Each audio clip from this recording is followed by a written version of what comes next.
everyone, my name is Rachel. Welcome back to my channel. I am so excited to be starting what I'm gonna call my spring break reading vlog because it is spring break for me, and I am so excited because I am taking most of this coming week completely off from work. So I'm very excited about that because that means that I will get so much reading done this week. I also have plans to actually film some sit-down videos for you guys. I have a lot of ideas. I definitely need to do a recent reads video because I haven't filmed one of those since the beginning of February, and it's now the end of March. And then I just have a couple of other ideas floating around in my mind that I'm very excited to, you know, put on paper and actually film, edit, and upload. So more content is coming and I'm really excited about that. Also, I don't even know if I've really talked about this. I think I did mention it in one of my videos, I don't know, a couple of videos ago, but I did reach 3,000 subscribers recently, which is also very, very exciting because that was definitely a long time coming for me. I hit 2,000 last, let me think. No, not last April. I think it was like the April before that. Not that the number matters, you know, but it does kind of matter like in some ways. And so like I am so excited that I have reached that milestone. I never really did anything to celebrate hitting that milestone. Like, I don't know, should I do a Q&A? But with all of that being said, I have some books to talk about that I'm currently reading. I have a book haul that I am very, very, very excited about.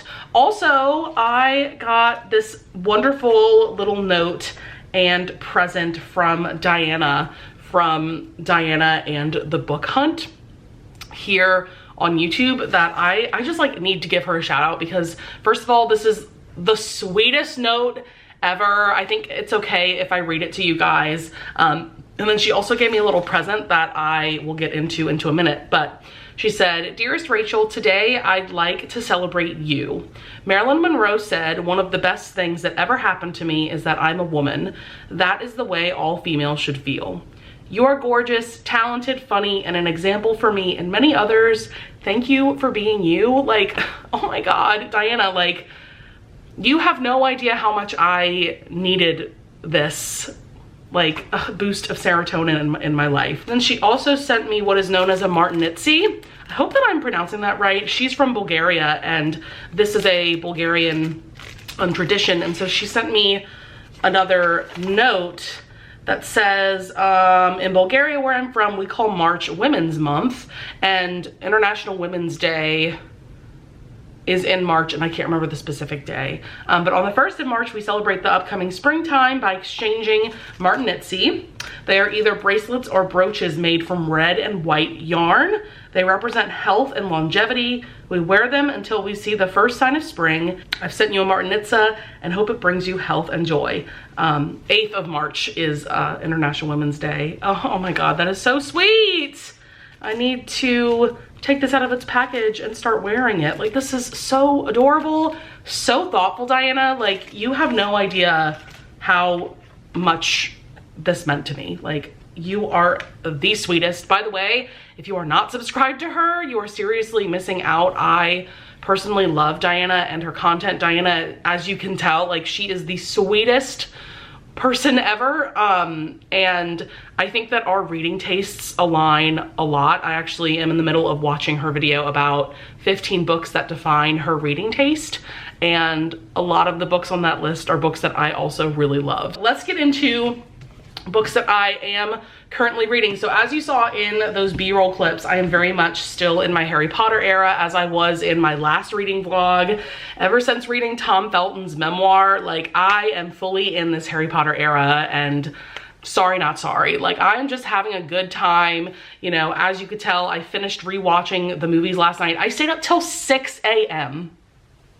yesterday morning watching the last two movies because I was watching like the second half of part 1 and then the entirety of part 2, because part 2 you cannot watch in installments. Like, you gotta watch the whole thing in one sitting.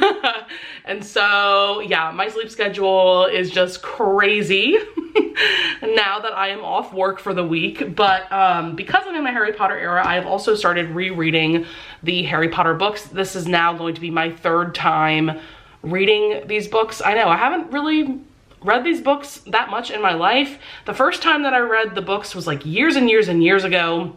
And my reading experience was weird because I read like the first 4 books when I was a kid, like kind of like as the movies were coming out, as the books were coming out. And then I just like never picked up Order of the Phoenix. And then my senior year of high school, I decided to pick up Order of the Phoenix, Half-Blood Prince, and Deathly Hallows. And so then I reread all these books for the first time. I want to say it was like 2021. I actually have a reading vlog series dedicated to my rereading experience, and I rewatched those vlogs recently, and it was just like so fun. Yes, I rewatch my own content because I make the kind of content that I want to watch. So, you know, but yeah, so I've been rereading the books and I've been listening to the audiobooks while like driving to and from work, or while I'm doing cleaning or doing yard work, anything like that. So I am now on Chamber of Secrets, which is book 2. I am not far into this reread at all. I'm on page like 65, and this is when they're at Flourish and Blots. They're at the bookstore, and something I forgot about in the book is that, and I wish this would have happened in the movie, oh my god, this would have been so epic, but like Arthur Weasley and Lucius Malfoy get into a fist fight at the bookstore, whereas in the movie they just have like a passive aggressive conversation and move on. But like I wish there would have been a fist fight in the movie. So amazing, so funny. So I'm just having a great time. And look at little Dobby on the back. Ugh. And I was crying my eyes out watching the last 2 movies last night, because like part 1 ends with, I mean, sorry if these are spoilers, but like these movies and these books have been out forever and ever, but like, you know, part 1 of Deathly Hallows ends with Dobby's death, and I was crying my little eyes out over a CGI creature dying. Like, this is where we're at mentally. But oh my god, like so many devastating moments in those final movies for sure. But anyways, yeah, we're vibing with Harry Potter content at the moment. I'm also in the middle of Powerless by Lauren Roberts. I have been really intrigued by this book. I know that this book went viral on Book Talk. Usually I avoid TikTok with everything in my being, but I've also heard some of my friends talk about this book. I know Jess really loved this. Who else? There's a few others that I know really enjoyed it. I know that Rachel from Raven-Haired Reader hated this book, I'm pretty sure, and I can understand why. As I'm reading it, I can definitely understand why some readers wouldn't like it. But if you know nothing about this book, it is definitely heavily inspired by the Hunger Games. Absolutely, I would never debate that point. And it's definitely giving like 2012 YA fantasy romance vibes. And for me, that's not a bad thing. So this is about Peyton. She is living in a world where there are ordinaries and elites. Elites are humans that there was this plague that went around this kingdom specifically, and certain people got this plague and then developed magical abilities from the plague, and so they are now known as elites. And there are a bunch of different kinds of elites. There's a bunch of different kinds of abilities you could a person could have. And then there are ordinaries, which Peyton is an ordinary, meaning that she is powerless. She doesn't have a magical ability. And so in the past few decades, the king of this kingdom made a decree that ordinaries and elites should not be living together in this kingdom. And so he decided to banish all of the ordinaries from like the main city of this kingdom and banished them to other like smaller towns. So Peyton living in the main city of this kingdom is illegal. If she was ever to be found out, she would be killed, because at this point, like after he banished all the ordinaries, any ordinaries that are left in this city are just being executed. And so Peyton has been pretending to be a psychic her whole life, when in reality she's just amazing at observing people. And then we have Prince Kai, who is the hero of this story. This is definitely a YA fantasy romance story. It's going to be a trilogy as well. This is book 1, obviously. And so he has a brother who is going to be the future king of this kingdom of, the kingdom is called Ilia. That's right, because that's one of the things that made me think of The Selection by Kiera Cass, because the kingdom in that story is also called Ilia. But anyways, so his brother Kit is the future king, and then Kai is the future enforcer. There are these trials called the purging trials that happen every 5 years, and you essentially have teenagers from like all walks of life and all kinds of magical abilities coming together to do these trials for the kingdom. You know, this is definitely reminiscent of the Hunger Games.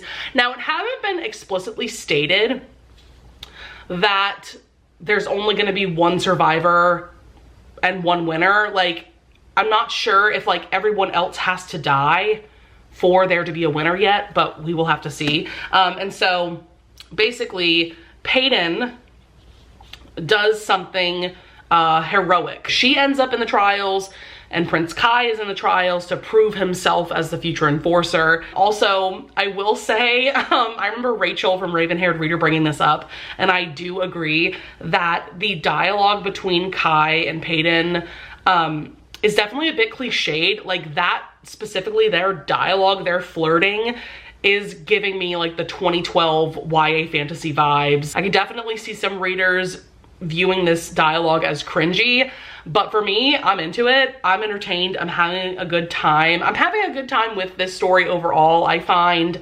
the writing to be very palatable. I find the pacing to be really well done. I feel like I'm flying through the story. I'm on page like 151, yeah, of chapter 19. And I can't wait to jump back in. I don't need my books to be 100% original, you know, because I will put that out there. No, this book is not original. Like I said, it is heavily inspired by the Hunger Games. There, you know, and it's giving me vibes of other series like The Selection, like I said, but I don't care. I am entertained, and that's what matters. So I'm having a good time. Like, I really could see this being a 5-star. I think I'm gonna wait to show you guys my little book haul until my next update, because I feel like I've been sitting here talking for so long. This is going to be a very long clip, but yes, I'm gonna go read some more, and I'll probably talk to you guys at some point tomorrow. Hello everyone, happy Monday. I had a really good Easter yesterday. I didn't get any clips now that I'm thinking about it, but I went out to lunch with my mom, and then we came back here to my place and we watched the film yesterday. This is a film that I have been meaning to watch since it came out, and I don't know why I didn't go see it in theaters. I feel like that would have been an awesome experience. But if you don't know anything about the film, the basic premise is our main character is a struggling musician, and he wakes up one day after getting into an accident to find that he now lives in a world where the very popular band The Beatles never existed. And so he decides to basically pass the songs off as his own, and he gets famous really quickly. I really enjoyed this. I do think the concept could have been explored a bit further in terms of like the repercussions of the Beatles never existing, specifically within like the music industry. I did really enjoy it, and I'm glad that I watched it with my mom, because my mom is like the biggest Beatles fan, and so she was picking up on song references that even I didn't pick up on, because she knows their more obscure songs, whereas I really only know like their greatest hits, basically, right? But I still really enjoyed it, and there was one really cool, really positive outcome of the Beatles never existing that I'm not gonna spoil. Like, I highly would recommend that you watch this film, because this part of the ending was just like so touching and so poignant, and I loved that. I have this book haul that I want to do first.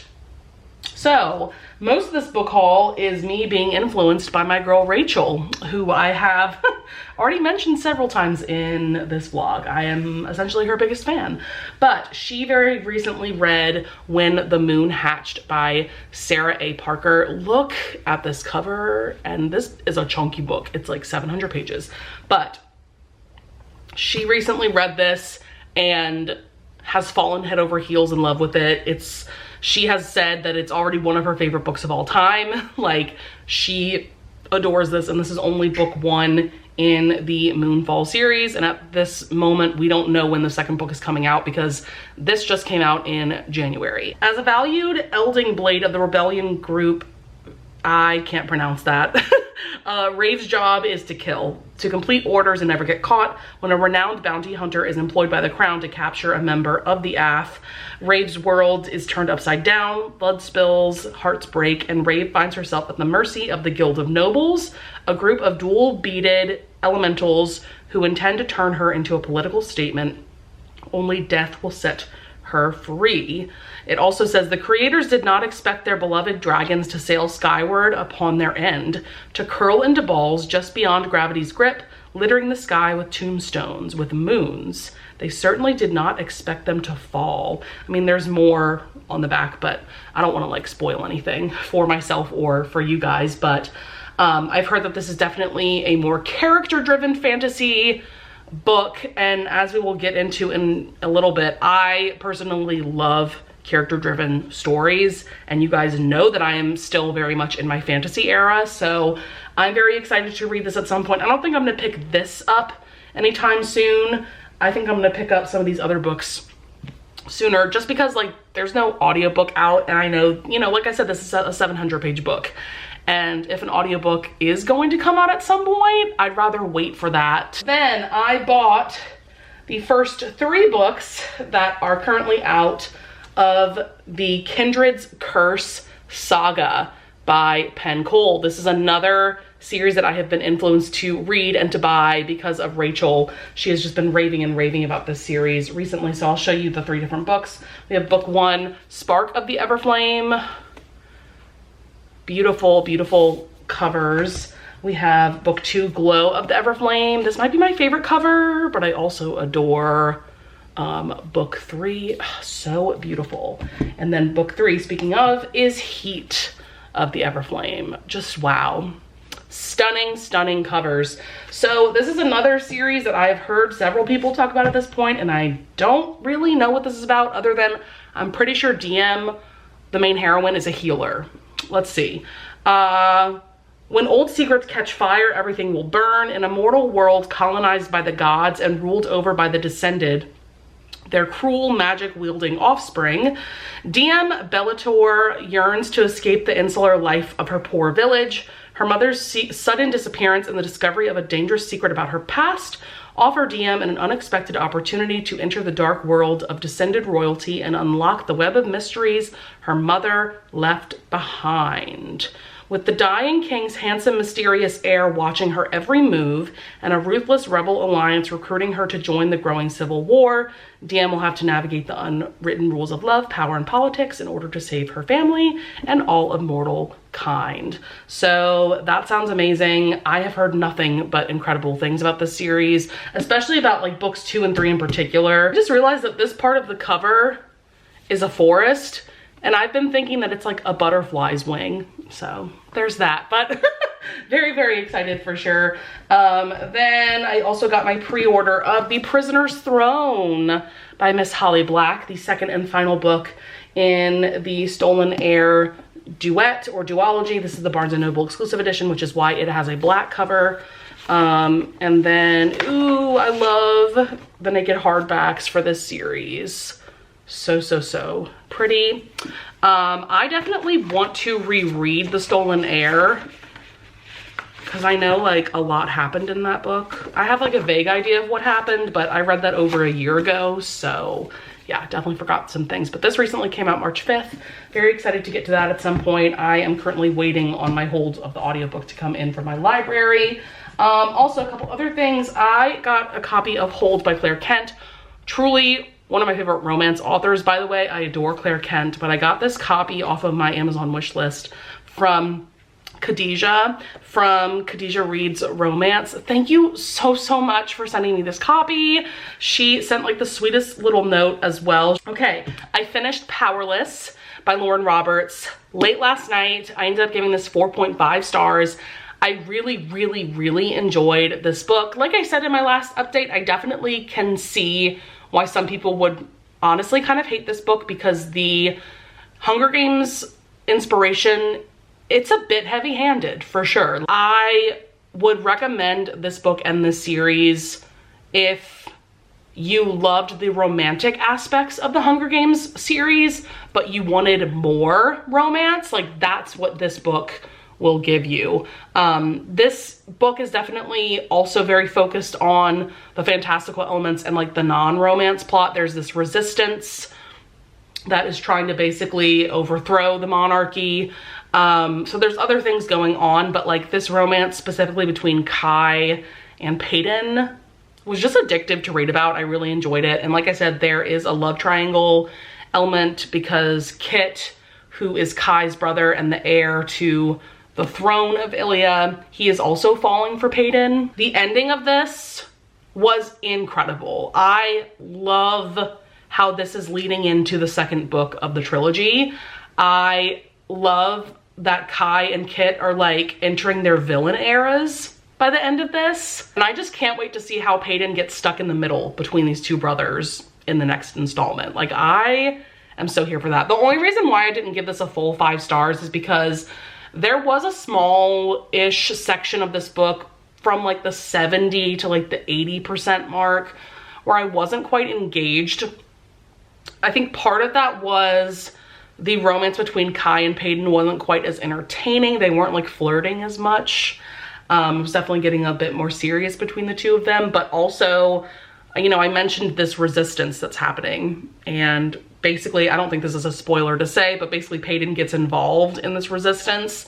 And so any scenes that we got where she's like strategizing with the resistance, for some reason I didn't really care. So I think that this book balances the fantasy elements with the romance elements very, very well. I am a fan. The second book is coming out in July called Reckless, but there's also a novella called Powerful coming out in April that is going to center on Adina, who is a side character in this book, and her romance with someone. So I'm very excited about that. So then today I started Normal People by Sally Rooney on my Kindle, but I'm also listening to the audiobook off of my Libby app. This is a book that went viral on Book Talk, and I feel like so many people have read at this point. I feel like I'm one of the last people in the book community to pick this book up. This is a literary fiction or a contemporary fiction novel about our main characters, Marianne and Connell.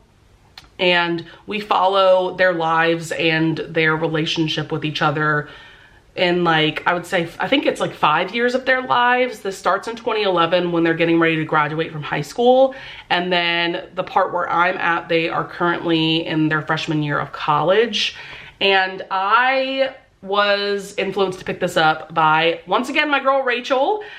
She featured this book in her favorite books of all time video, and to hear her talk about this book and why she loves it so much definitely intrigued me. But also Lachlan from, I think her channel is Locke's Library, if I'm not mistaken. I'll link the correct channel in the description, but she also loves this book. Like, she is constantly rereading this book. So there's got to be something about this book that is just amazing if the two of them love it so much, right? And I have to say, I'm really, really enjoying it. I flew through the first 35% of this today, and I think that I could finish this tonight because it's actually a pretty short book. The audiobook was like 7.5 hours, and I've already listened to about 3-ish hours at this point. So I think I could finish this by the time I go to bed tonight. This is just one of those stories. It's definitely a character-driven story where we're exploring, you know, these two characters and their complicated relationship with each other. And because of that, that made me think of Tomorrow and Tomorrow and Tomorrow by Gabrielle Zevin. I read this back in December. So because I read this relatively recently, I couldn't help but make the comparison between these two books, because this also centers on a complicated friendship between the two main characters. Though this book isn't quite as character driven, I would argue that this book is a little more plot driven because there is so much going on with like their video game career, how they create video games together. This book also spans a lot more time, something like 20 to 30 years, whereas, like I said, this is only 5 years. So definitely kind of a similar vibe. And I know that there are a lot of other books out there that center around this kind of idea and are more like character driven. But like I said, because I picked this up relatively recently, that's why like I couldn't help but compare it to this. This definitely hooked me from the first couple of pages. I'm really loving the audiobook, by the way. I really like the accent that the narrator is using. I feel like she's doing a really good job with an Irish accent. The only thing that kind of threw me off is that the writing style is a little weird in that there are no like quotation marks when there's dialogue. Like it'll literally just say the dialogue as like, "Hi, how are you?" she said, and there's no like quotation marks to let you know that that is dialogue. That was a little off-putting at first, and I'm still not 100% sure why Sally Rooney made that choice. Maybe that's how she writes all of her books. Maybe that's just her writing style. I don't know. But all that to say, I'm very excited to jump back into this. I have heard really great things also about the Hulu television series that was created based off of this book. So I'll probably check that series out as well once I finish this. All right, what is up, everyone? It has been a long time since I have been in this setup, ready to film some sit-down videos. I actually just finished a little while ago filming my recent reads video. I did a get ready with me style wrap up. So I did my full face of makeup while talking about like the last 20 or so books that I have read, because I haven't done a recent reads video since the beginning of February. So I basically had to wrap up most of what I read in February and then everything that I read in March. So that video took me a very long time to film, and I'm sure it's gonna take me a very long time to edit, but I'm hoping to be able to edit it in its entirety by tomorrow evening so I can have it uploaded for Friday. Today's Wednesday. Anyways, it is time for a reading update. It is well past time for a reading update. I have not read anything today, but I did get a lot of reading done yesterday with a couple of books. First up, we have my reread of Chamber of Secrets. I am, let's see, I'm on page 240, chapter 13, The Very Secret Diary. I read like over 100 pages of this yesterday. I like fly through these books, especially when listening to the audiobooks, and I highly recommend the audiobooks, by the way. The narrator is Jim Dale, and he does a fantastic job. But yeah, I'm gonna finish this tonight because I have about a little over 100 pages left to go. And then I have been working my way through Gentlemen Prefer Villains by C. Rochelle. I hope that you guys can see this cover well enough on my Kindle, but this is book 2 in this superhero, supervillain MM romance series. I read book 1, which is Not All Himbos Wear Capes, last year, the very end of last year in December, and oh my god, that book became my personality, I swear. I was so obsessed with it. It ended up being in my top 10 books of 2023. I'll link that video up in the cards above if you're interested. But I loved that book so much, and I'm loving this book pretty much just as much because C. Rochelle, like, her books are so funny and sweet and hot as hell. Like, everything that you could want from a romance, truly, unless you're not into spicy scenes. But if you are into spicy good times, definitely check out this series. But this one is about Wolfgang. He is a supervillain. He has now taken over his family's supervillainy business, or whatever you want to call it, because his parents are now dead. So he is known as the Hand of Death. He can kill someone just by touching them. And so that means that throughout his life, like, he's never really been able to touch anyone that he cares about, like his family. He's never been able to like date anyone, obviously. Like, if you can't touch them, like, how, I mean, you know, there's other ways to get to know someone, but if you can't like even hug them or like, even shake their hand or anything like that. Like obviously that's gonna get in the way of a relationship. And so he is a virgin hero. And then we have Simon, who is known as a normie. So he's just a normal human.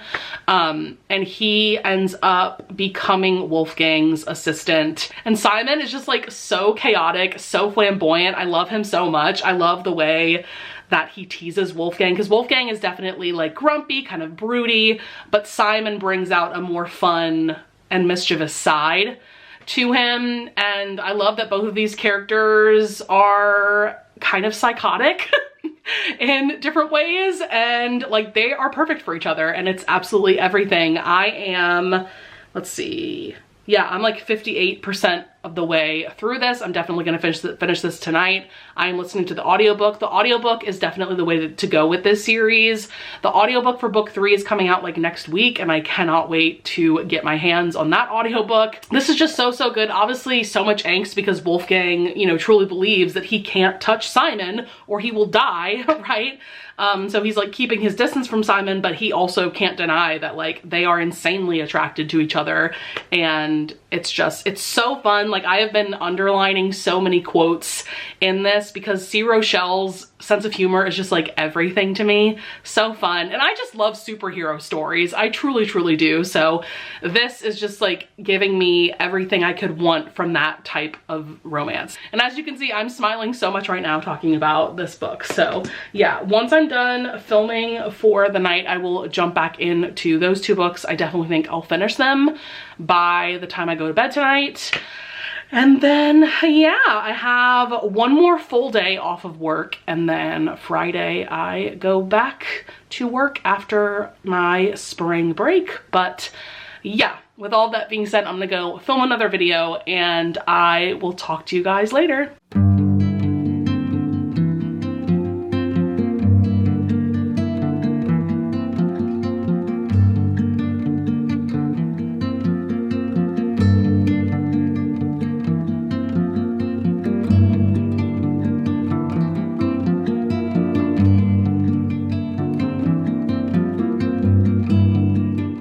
Hey guys, it's been a couple days since my last update, and I realized that I, first of all, never gave you guys an update on Normal People by Sally Rooney. At least I'm pretty sure I didn't, unless my mind is going and I'm going insane. But I ended up really enjoying this. I gave it 4 stars. I know in my first update about this book, I was talking a lot about the writing and the characters, and I definitely still really enjoyed those things. I like these kinds of literary fiction novels where we're just following a complex relationship between 2 characters. I will say one of the main reasons why I ended up giving this a 4 stars instead of a 5 stars was that towards the end, this book gets very sad and depressing, and I just wasn't really prepared for that going in. I mean, I go into a lot of the books that I read blind, like not really knowing, well, not a lot. I mean, there are most books that I read, I have at least like a good idea of the synopsis, but like I don't research content warnings before going in. And maybe I should have, so that I would have had an idea of how dark this book gets. But man, like both Connell's POV and Marianne's POV, it just gets like really, really sad, really depressing.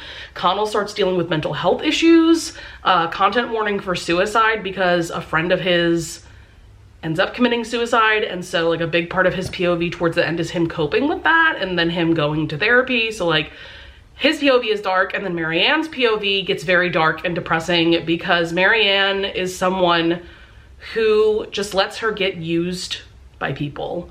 And so like towards the end, she gets in this one relationship in particular where this man is pretty much abusing her, and she's just letting that happen, and like it's very hard to read. So yeah, because of all of that, I just didn't enjoy the last, I would say 25% of this book as much as I enjoyed the first 75%. So yeah, I did not end up giving this 4 stars. I did really enjoy the like themes and ideas that were explored in this book, but I also feel like there are definitely better books out there that explore these same type of themes and explore a complex and complicated relationship between two people. So I did want to throw that out there. I also didn't love the ending. I feel like the book just kind of stopped and it wasn't really an ending. Like, on the one hand it was, like, I do feel like Sally Rooney wrapped up the book with a bow, but it wasn't like a neat little bow. And the book just kind of ends with this cycle between Connell and Marianne starting again. Like, that's the theme of this book, is that, like, they are the definition of it's complicated, and so they are, like, in this vicious cycle of, like, they'll get together and be in a relationship and be really happy, and then it's usually Connell that does something to kind of fuck it up and they break up. And so yeah, that just happens kind of a lot throughout this book. And so the end is like the cycle starting yet again. And so I'm like, is this just like a neutral ending? I definitely don't think it's supposed to be a happy ending. I mean, this isn't a romance novel, so it's definitely not supposed to be a happily ever after, but I'm like, was Sally Rooney trying to give us any kind of happy ending or hopeful ending? Like, I don't know. I just viewed it as a very neutral way to end the book. But at the end of the day, I did still enjoy it. I can definitely see why some people absolutely love this book, because I definitely got a 5-star feeling throughout reading, like I said, the first 75% of the book, but it just like didn't end up being as amazing as I wanted it to be and as I hoped it would be. I started my reread of Prisoner of Azkaban, third Harry Potter book. This is probably my favorite cover of these Bloomsbury editions. I am obsessed, and there's the night bus, but I have not gotten very far because I only listen to this when I'm driving to and from work or something like that. And then I started last night Emerald Blaze by Ilona Andrews. I am so excited to be back in this world, back in this series. This is book 5 of their Hidden Legacy series. If you didn't know, Ilona Andrews is a husband and wife writing duo, and they are incredible. This series is everything. Like, this is truly the best, if not one of the best, urban fantasy romance series I've ever read. And so this second trilogy is following Catalina and Alessandro. Basically, this is a world, it's like a parallel universe. It takes place in Houston, but in the mid-1800s, there was this serum that was discovered called the Osiris serum, that when humans took it, either they got magical abilities or like they became monsters and like died very quickly. So like the odds weren't great that you would still be relatively normal just with magical abilities. And so then the government decides to, you know, take the serum away from the public, because obviously that is a very harmful thing for the general public to have access to. I am not doing so well with words today. It's taking me so long to explain this plot. I'm gonna have to edit this so much.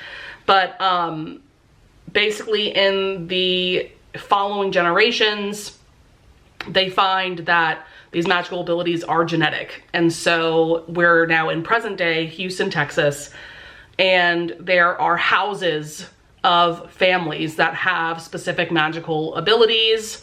And so Catalina, our heroine, she is the head of her family's house, known as House Baylor. She is also in charge of her family's private investigation firm. And then we have Alessandro Segredo, who is from Italy. He is from another magical house. And so in the first book of this trilogy, which was Sapphire Flames, there is this murder mystery that the two of them are working together to solve, and along the way they fall for each other, but really they were already obsessed with each other, because we met Alessandro in, I believe, Wildfire, which was the last book in the first trilogy, so book 3 of the whole series. So they've already known each other for a few years at this point, but anyways, they like fall for each other in Sapphire Flames, the previous book of the series, but Alessandro ends up leaving Catalina for reasons. And so now in this next book, Alessandro is back in Catalina's life. Basically, he has to be her bodyguard now because this crazy man wants to kill her. And we find out very early on in this book that the man that wants to kill her also killed Alessandro's dad. So that's a lot of drama. And one of the things that I'm loving about this book already is that very early on in the book, they had a very open and honest conversation about, you know, him leaving her, and Catalina is very real with him about how much he hurt her. And I just found that to be incredibly mature and brave of Catalina for her to just lay out her feelings like that. So yeah, that's the plot so far, is that now Alessandro has to protect Catalina. We also have another murder mystery going on, and I am just obsessed with this series. I will always be obsessed with this series. I feel like this book is shaping up to be one of my favorites in the whole series as well. I love all of the characters, the whole cast of characters. I am obsessed with them. I love Catalina's family. We see them a lot in, you know, really all of the books of the series, because the heroine of the first 3 books is Nevada, who's Catalina's sister. So like, we have spent a lot of time with this family, and I just love them. I love their dynamic, especially Catalina's grandma. Like, she's just so funny and such a badass. Her mom is also a badass. Like, this is a family and a series full of badass characters. And like, Catalina in particular, she's just so smart, so competent. She reminds me a lot of Nevada, her sister. But I don't know, for some reason, maybe it's just because I'm reading this book at the moment, I feel like I love Catalina even a little bit more than Nevada. Like, I am just obsessed with her. I'm obsessed with Alessandro.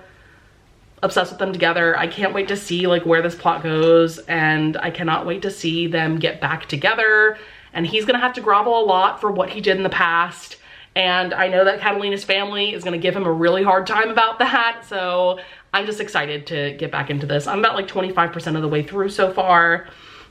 I'm on chapter 6, which is page 110. So yeah, I'm gonna go ahead and jump back on into this, and I will give you guys one last update for this vlog tomorrow.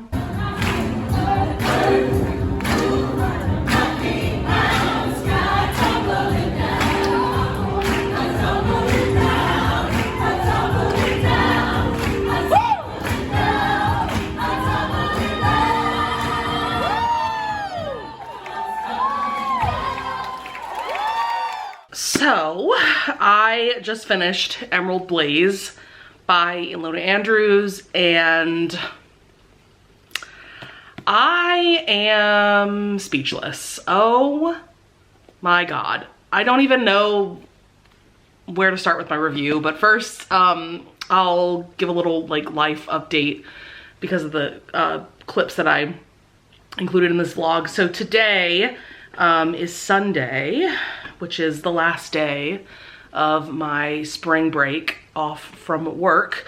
So I definitely have a bit of the Sunday scaries going on right now. But today, my mom and I went down to the French Quarter of New Orleans, which is the area that I live in. And we went to see a production of Beautiful, the Carole King musical, which is basically like a musical biography about Carole King. And this production was at Le Petit Theater, which is a very well-known professional theater in the city. And so, yeah, I just wanted to include a couple of little clips from that today. An incredible show, an incredible production. I actually saw the production a couple weeks ago with one of my best friends, and I knew that my mom would love it. And so I decided to come back and take her with me, and she really, really enjoyed it as well. So yeah, I've had a really great weekend for sure. But let's try to talk about this fucking book. Oh my God. I can tell you right now, this is easily my favorite book of the series now, and easily one of my top favorite books, I think, that I've ever read. Like, absolutely a new all-time favorite, a new all-time favorite romance novel, a new all-time favorite urban fantasy novel. Like, holy shit. Ilona Andrews, y'all wrote this book. Y'all wrote this book. Y'all wrote the shit out of this book. Like, oh my God. So first of all, let's talk about some characters, because I know I talked about like Catalina and Alessandro, our main couple, in my last update, but like, I don't think y'all understand, like, I want to be Catalina when I grow up. Like, she is everything that I could ever hope to be in my life. She's so fucking smart and competent and a badass, and her powers are so mind-blowing. Oh my God, I love her so much. I think I love her more than Nevada, the heroine from the first 3 books of the series. And I think I mentioned that in my last update too, but like, yeah, she's easily one of my favorite characters of all time. Holy shit. Like, I love her. Alessandro, oh my God.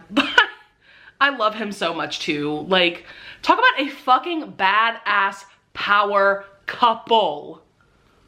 Oh my God. Like, and the way that Alessandro loves Catalina, there was a scene towards the end of this book where Catalina is just devastated about some things that had occurred earlier that day.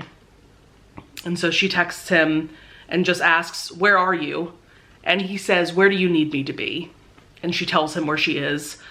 And that scene fucking broke me. Like, I was sobbing, crying, bawling my eyes out at this scene.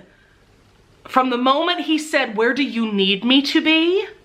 and then the scene that followed between the two of them, like, easily one of the best romantic scenes I've ever read. Like, what?